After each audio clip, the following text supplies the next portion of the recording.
సచివాలయ వ్యవస్థని తీసుకొని వచ్చి ప్రభుత్వాన్ని ప్రతి ఇంటికి గడప గడపకి అందిస్తున్నారు.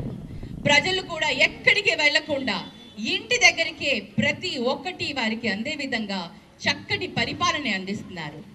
మరి ముఖ్యంగా ప్రతి పిల్లవాడికి ఒక నాణ్యమైన విద్యని అందించాలని ఇంగ్లీష్ మీడియం వ్యవస్థని తీసుకొని వచ్చి డిజిటల్ క్లాస్ రూమ్స్ కానివ్వండి, నాణ్యమైన పోషక ఆహారాన్ని పిల్లలకి అందిస్తూ వారి ఎదుగుదలలో కూడా ఎంతో సూక్ష్మంగా ఆలోచిస్తూ ప్రతి విషయాన్ని కూడా ఆయన చక్కగా ప్రతి పరిపాలనని అందిస్తూ ముందుకు వెళ్తున్నారు.